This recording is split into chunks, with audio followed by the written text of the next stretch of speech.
Chief justice of India B R. ગવઈની બેન્ચે મંગળવારે એક અરજી પર સુનાવણી કરી. હવે વાત ખરી છે કે ખોટી એ તમારે નક્કી કરવાનું છે, એટલે ધ્યાનથી અમારી વાતને સાંભળજો. મધ્યપ્રદેશમાં ખજુરાહો મંદિર ભવનની આ એક વાત છે.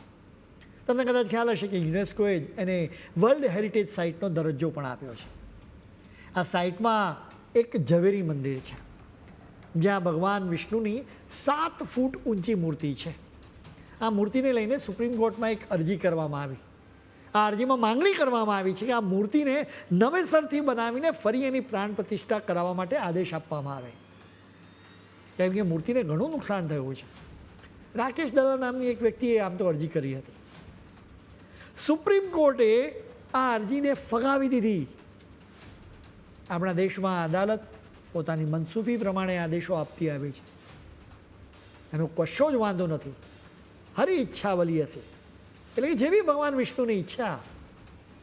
અમારે અત્યારે આખી વાત કરવાનું કારણ એક કોમેન્ટ છે. ચીફ જસ્ટિસે આ અરજી ફગાવતી વખતે આ કોમેન્ટ કરી હતી. તમને ખ્યાલ હશે કે આપણા દેશમાં કોઈ પણ વ્યક્તિ PIL કરી શકે, એટલે કે પબ્લિક ઇન્ટરેસ્ટ લિટિગેશન, એટલે કે જનહિત માટે કરવામાં આવેલી અરજી.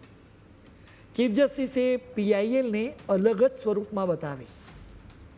ચીફ જસ્ટિસે કહ્યું કે આ શુદ્ધપણે પબ્લિસિટી ઇન્ટરેસ્ટ લિટિગેશન છે.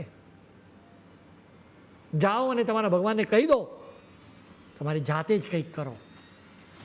જો તમે ભગવાન વિષ્ણુના પરમ ભક્ત છો તો પછી પ્રાર્થના કરો અને થોડુંક ધ્યાન પણ ધરો. આવું ચીફ જસ્ટિસે કહ્યું.